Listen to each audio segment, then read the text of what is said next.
2 dead men. Not many people would walk in here after that, the constable says from across the table. He looks like a sturdy fellow. One I'm surprised was left behind when Sarah's war horns started blasting. Suppose they still need some of the enforcing orderly type around to maintain the supply chains, even as the fighting started to look grim. He picked himself up from the seat I'd found him in. There was a loud thud that accompanied each of his footsteps over to me. Pegleg. Guess that answers a few questions. I didn't do anything illegal, I protested. I was defending my... Witnesses say you robbed a man. One of the men you killed. You think a courier would need to rob a man for the change in his pocket? I got enough money to sleep on a feather bed here to take lash if I wanted. With company. Only while you got access to courier funds. He nodded at my arm. Show me, he said. I rolled up the sleeve on my right arm to let him spy the silver manacle of contract that sat on my wrist. He reached over and touched a cursory finger to it. He started, pulling his finger away. It's warm. Delivery's due soon, eh? Couple of days, I'd wager. You don't just feel up a man's contract like that. I pulled my hand away and gave him a violated look. It's not proper. Maybe, the constable nodded. But if I do things proper, that thing you got there, he points to my contract, it's going to leave quite the singe on you. I can't use courier funds to pay you off if that's what you're thinking. They'd never have it. I wanted to dash that thought right away. You don't settle petty debts with guild funds. I'd rather take the brand from a soiled contract than dare use their money for a bribe. The constable shook his head.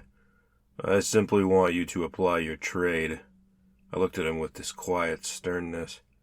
I ain't gonna run anything illegal, I tell him, and I fucking mean it. A brand is survivable. Sure, it'd likely mean lower tier work, straw beds, and a whole lot of other shit, but it was survivable. Using my skills to ferry dumb shit, though, getting caught in that was going to lead to a quick death. And it ain't gonna be a brittle brace contract either, I add. I can only do one of those at a time. Afeard of a little heat, the constable goads. I huff at him. It's the stitching. You can't attach 2 at once without setting the other one off. Don't matter, he said. Couldn't set it up if I wanted. Then what do you want me to run? A boy, he said, all serious-like to shut me up. I look at him quietly for a minute.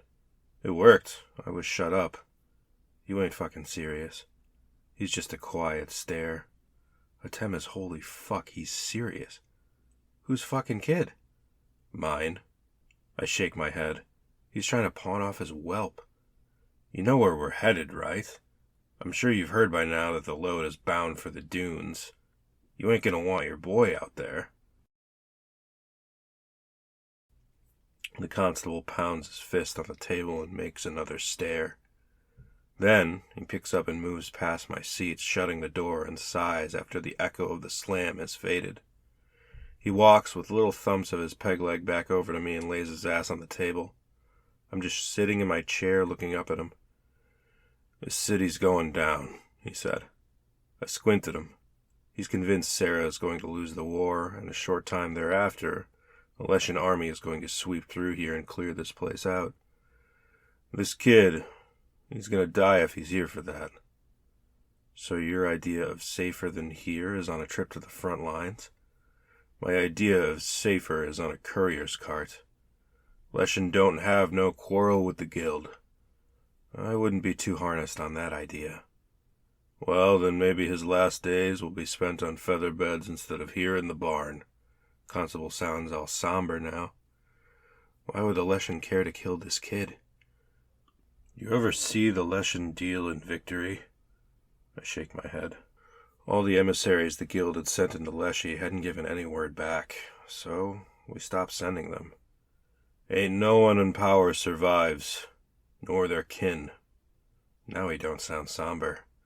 He sounds bare steel grim. He leans over and looks me in the eye. You're gonna do this, or I'm gonna sit you here till that bracelet gets red hot. If he gets killed, I don't think you're the type to let that happen. There's letting, and there's not being able to avoid. Best play I got, he sighs, leaning back. Give me an hour, and I'll make sure the boy's saddled. We have an accord? He extends his hand. When am I done with him? I ask, looking at his hand. Take him to Ekon. That's where you're headed, right? I'm quiet. He knows I can't answer that. That sword ain't gonna turn the tide, he finishes. Turns out, wasn't a wise move to use the payload to defend the payload. Now, everyone knows too much. I'll remember this for next time I'm delivering a magic sword.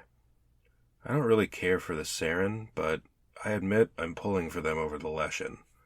I'm not sure what Leshen rule would mean for me or the guild. Ain't they just gonna kill him if he's with Ekon? He ponders for a moment. Ekon owes me a favor. If nothing else, he'll know what to do with him. If I'm being honest, boy's prospects don't look good either way you grind it, but this is the best path forwards. I shook his hand then. Deal struck. If what he was saying was true, that boy was as good as dead if he stayed. Could have tried to hide him with a farmer's family or some such, but the Leshen were notorious for their record-keeping, and they'd already sacked the capital. They'd have access to blood. Tracing would be easy with that, even for just the constable's son. No doubt he'd be found out before long. Constable pointed me towards the door. Gistra was waiting outside. I saw you run, you know. I tell her, walking out into the aggressive shine of early morning sunlight. She was wearing a thin black dress that picked up the wind like a silk sail. Didn't think you'd make it out. But that sword. Her eyes were alight. Might have made it out if you could have stitched something. She shakes her head. Stitching doesn't work like that. It's careful calculation, not run, hammer, and slash. I could fill a bead with what I know about stitching. I've heard that they think of themselves as translators more than witches or wizards.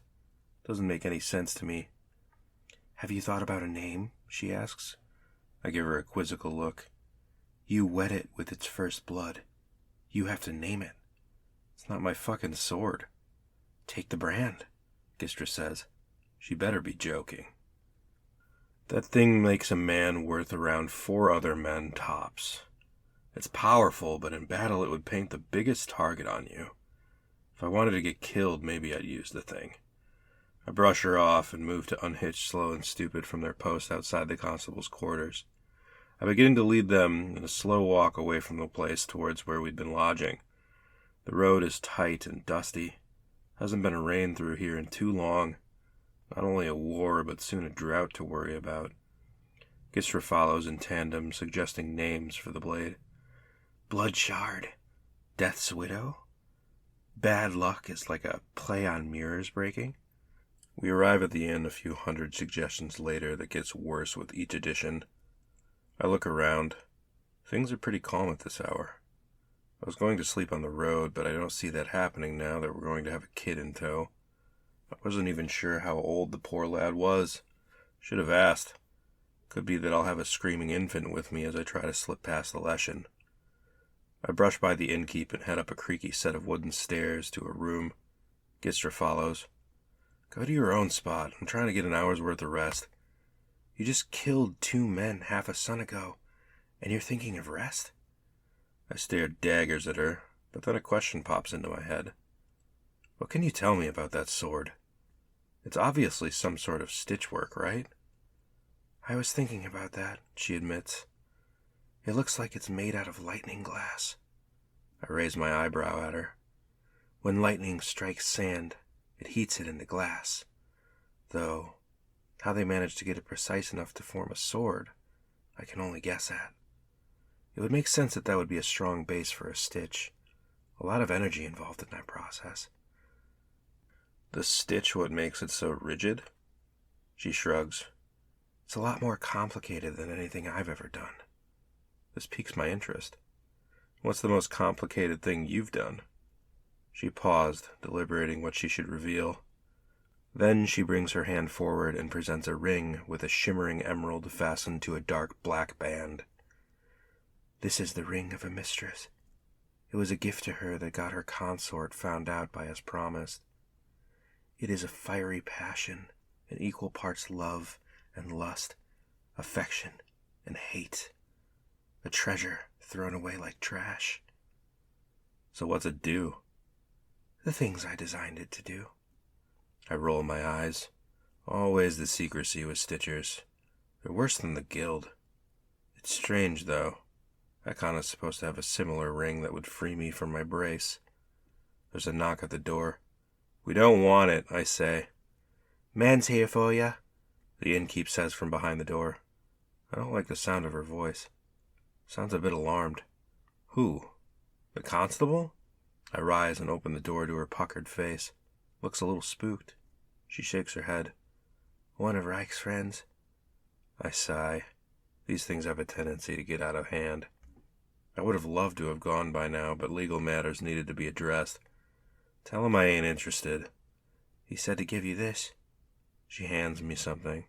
It's warm to the touch. A black chip? I say out loud. How the hell did one of those get all the way out here? What is it? The innkeep asks carefully. A favor. Owed by the Guild, I answer, running my thumb over the oily black metal.